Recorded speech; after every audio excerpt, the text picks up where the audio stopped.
So, yun guys, balik tayo doon sa ating experience ng mga, kasi kahapon pinag-uusapan namin yung pinag-uusapan namin kahapon yung tungkol sa dito sa Austria at dito sa Pilipinas, kung paano ba nakarating yung ibang mga Pilipina dito sa Pilipinas.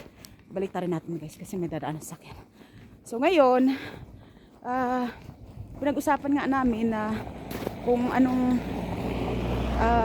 karanasan ng mga ibang Pilipina na bago sila dumating sa abroad. Kagaya ko, siyempre din ng sobrang malalim din yung naranasan ko bago ako nag-abroad. Dahil siyempre sa tulong yun ng mga pinsan ko at siyempre sa tulong din ng mga taong nagpahiram sa akin para lang parating ako sa abroad at para lang ma-process yung aking mga papers. Kasi nga naman guys, sa totoo lang, kung kayo ay may balak talaga mag-abroad dito sa Europe or sa mga country na may mga snow, so ang the best na gawin ninyo is pwede kayong manghiram sa mga kakilala, pwede rin kayong mangutang sa bangko or sa mga loan company or kung saan man kayo pwedeng makakuha ng tulong. Ngayon kasi hindi na uso ngayon yung utang-utang sa kaibigan or sa mga kakilala, kasi ang nangyayari kasi yung iba hindi na sila nagbabayad. So ngayon, siyempre nga naman pag hindi nagbayad yung mga kakilala or mga kamag-anak natin, pag nanghiram tayo tapos biglang hindi nagbabayad. So, 'di ba? Kumbaga nadadala na yung mga tao. So, kumbaga iniiwasan na ngayon ng mga karamihan dahil para wala nang away-away. Kasi 'di ba diyan nga nagsisimula yung mga away-away, yung mga patayan dahil lang sa mga utang-utang na yan. So, kaya nga pangit yung mga taong nangungutang tapos biglang hindi sila ready na magbayad. Kasi na naman siyempre sino ba naman guys yung uutangan ka ng pera tapos biglang hindi magbayad, 'di ba? So, tapos siyempre pag nangutang sila, ang ganda-ganda ng usapan. Kagaya ko, ako talaga pag nangutang ako guys ay nagbabayad talaga. Kahit minsan naaabutan ng ilang buwan, nadadili ng isang buwan or 2 buwan, nagbabayad ako kasi nga siyempre yun ang usapan eh. Mas maganda talaga kung tinitupad natin yung sinasabi natin. Wala namang masama kung makiusap tayo na kada sahod ko bayaran na lang kita ng 200 pesos hanggat matapos ko yung 20,000 pesos kasi pasensya na, yun lang kaya natin. Pero kung sasadyain mo talaga, 'di ba no? Yung sasadyain mo talaga na hindi ka magbabayad kasi ganito ganyan. So pala yung tao, 'di ba? So kaya kung ako, mas maganda talaga magbayad kayo. Diba, 20,000 yung inutang nyo, edi sabihin nyo na lang, o sige, magbayad ako 200 pesos kada sahod. Alam nyo guys, matapos din yan, maniwala kayo. Hindi yan nakakahiya na makiusap kayo. Ang nakakahiya is yung talagang inaabandon nyo na kunyari wala na yun sa amin or kunyari wala na yun sa isang tao or kaibigan. Hindi ganun guys, ang utang, habang buhay yan, utang yan. Hindi yan nawawala sa isang tao at hindi yan basta-basta nakakalimutan. Kasi kaya nga utang, di ba? So, dapat para sa akin, magbago na yung mga tao na sanay sa utang tapos hindi nagbabayad. Magbago na kayo. Kasi yun naman talaga eh. Baguhin na ninyo yung ugali ninyo na nasasanay na kayo sa utang na walang bayaran. Ganun lang kasimple yun kasi para din naman sa inyo yan eh. Nagiging mas maganda yung daloy ng swerte, mas madali yung daloy ng swerte ng buhay ninyo at buhay ng buong pamilya ninyo kung kayo ay tumutupad sa inyong usapan. Ganun yun. Siyempre alam ko naman minsan kapos na kapos talaga, oo. Pero kailangan sadyain naman ninyo na magbayad, di ba? Para hindi naman nakakadala yung ganun na, di ba? Puro na lang pangako. Hello. So, kaya para sa akin is maganda talaga yung makiusap. Oo. Mas maganda pa. Mas tumataas pa nga yung respeto ng tao sa inyo kung nakikiusap kayo na, sige, in 2 months magbayad ako kasi ganito ganyan, di ba? So, mas maganda na yung ganun. Kaysa i-ignore na lang ninyo na akala ninyo is nakalimutan na ng tao or ako yung inutang ninyo, di ba? Never ko, ako lahat ng nangutang sa akin, never kong makalimut yan, diba?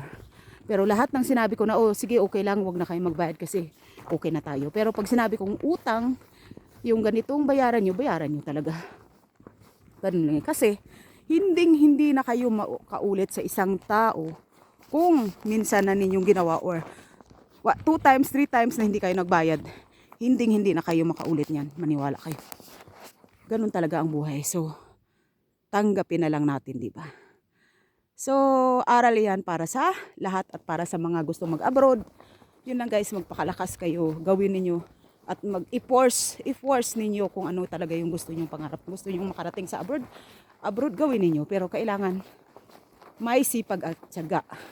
Intindi, pakikisama at hindi yung iiyak-iyak agad dahil lang sa isang minuto na problema, iiyak-iyak agad kayo tapos sasabihin nyo balik kayo agad ng Pilipinas. Mali.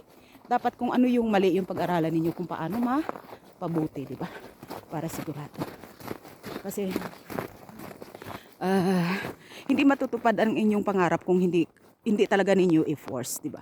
Kung hindi ninyo seryosohin. Ibig sabihin, makisama, intindihin, huwag idaan sa galit ang isang sitwasyon, kundi ipag-usapan ng maayos. Kung mainit ang ulo, dan hintayin ninyo ng 4 na araw bago kayo magpaliwanag para hindi maidaan sa init ng ulo.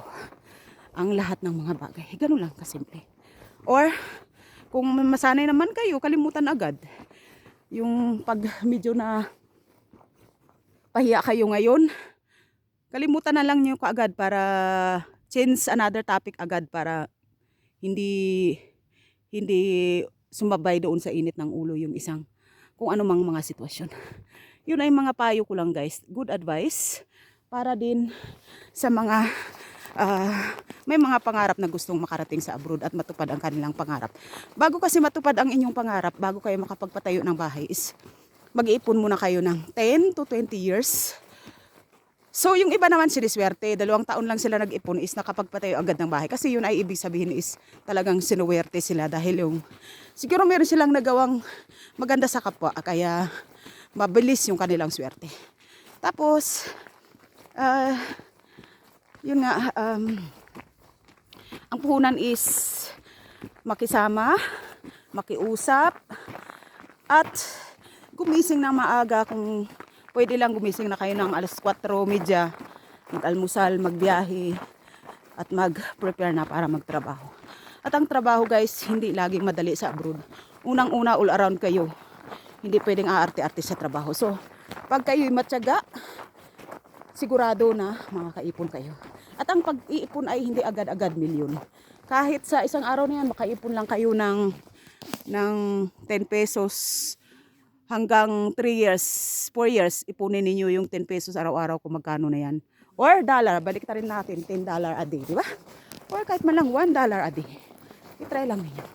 Kasi di ba sabi nga nila is, all is possible, di ba? Lahat naman nangyayari basta merong pangarap at merong dasal. Basta may kasamang dasal. So, mukhang dito na kami. Narating na namin. Yung aming parkingan. So yun guys, maraming salamat sa inyo at yun ay mga good advice dahil lahat yan ay naranasan ko na at lahat ng sinabi ko ay danas ko na at ginawa ko na dahil 26 years na ako sa abroad. So kaya binibigyan ko lang kayo ng good advice. Thank you guys so much. Basta huwag kalimutan ang puhunan ay pakikisama, pakumbaba, sipag, tiyaga at intindi. At huwag idaan sa init ng ulo ang kahit anumang sitwasyon. Ingat ba guys and God bless you.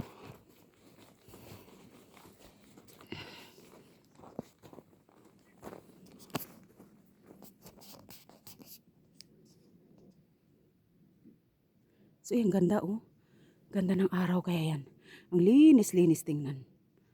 Bye guys. God bless.